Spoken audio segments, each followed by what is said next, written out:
after gold kind of peaked out and there was some profit taken, all of a sudden, investors got convinced that the Fed pulled off a miracle. And there wasn't going to be inflation, that we were able to print all this money and do all this quantitative easing, but there wasn't going to be any inflation. So all the guys like me who were warning about inflation, we were all wrong. I remember Paul Krugman called me out by name back then and took a victory lap. Peter Schiff was wrong. He was warning that QE was going to cause inflation, and see, we have no inflation. Well, first of all, I never said that QE would cause inflation. I said QE was inflation. And there's a big difference between the two, because we had inflation. It just didn't show up in the consumer price index. Now, one reason was because the consumer price index is designed to hide the price increases. So we actually had a much bigger impact on the CPI, but the numbers weren't honest.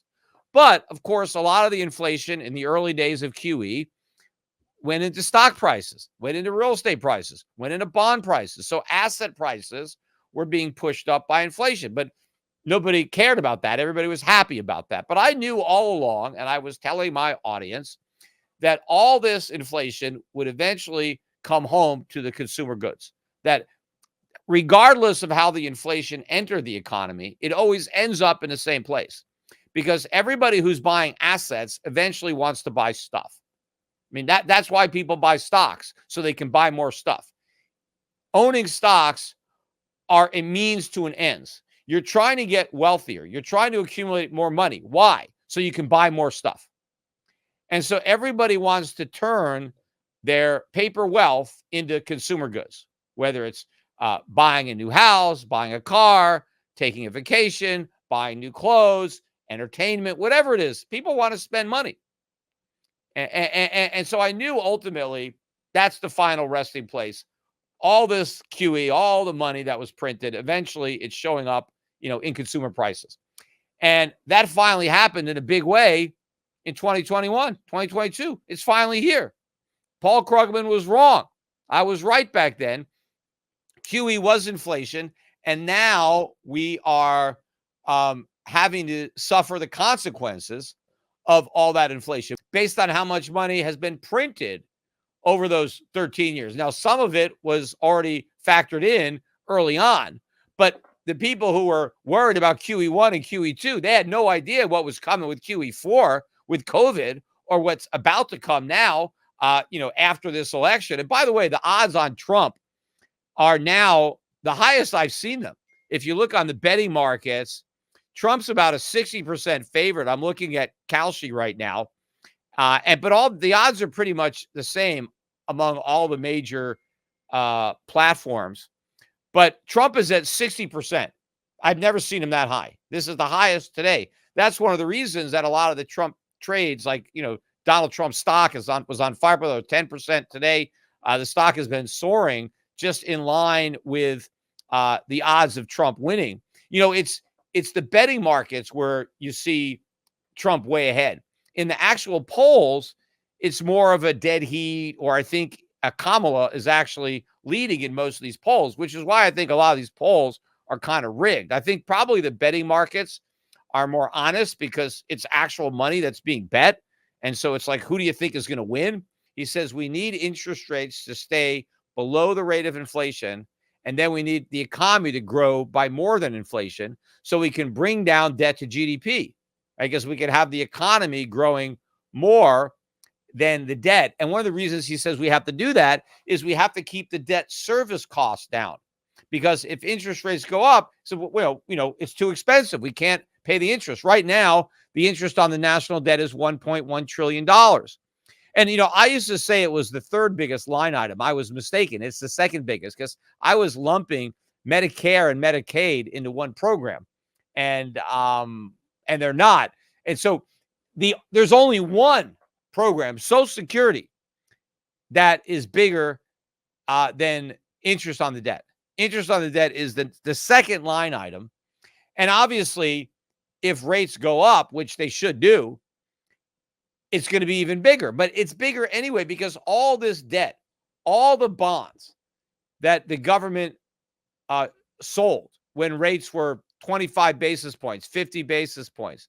All those bonds are maturing, and now they have to get rolled over at 400 or 500 basis points.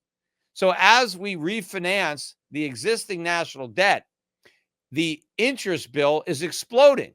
Plus, we have to finance the trillions of additional debt that we take on every year to fund the ongoing budget deficits of the United States. And so Tudor Jones was like, we have to, the Fed has to lower rates.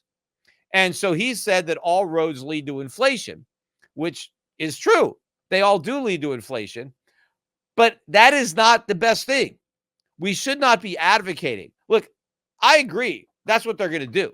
They're going to try to inflate away the problem, but they're going to inflate us into a bigger problem because the markets are not going to cooperate. When the markets realize that this is our plan, then they're going to want to participate. All right. If you know that the value of your treasuries is going to get inflated away, why would you own them? You won't. The only reason people own them is because they think they're not going to get inflated away. The Fed is committed to 2% inflation, and okay, I'm getting a 4% yield. At least I got 2% real yield because the Fed is committed to 2% inflation. But if you know that the policy of the United States is to have negative interest rates and inflate away the value of the bonds that you're holding, why would you hold them? You won't. There will be a run on U.S. Treasuries. There will be a run on the dollar, and the inflation will run out of control. See, Tudor Jones said we have to run higher inflation. We just can't let it get too high. Well, you can't control that. It's like, well, I only want to get a little bit pregnant. No, you're going to get all the way pregnant. And if we do what Tudor Jones is suggesting, we're going to have runaway or hyperinflation. What we actually need are much higher interest rates. Now, Paul Tudor Jones points out rightly that, well, we can't afford higher interest rates on all this debt.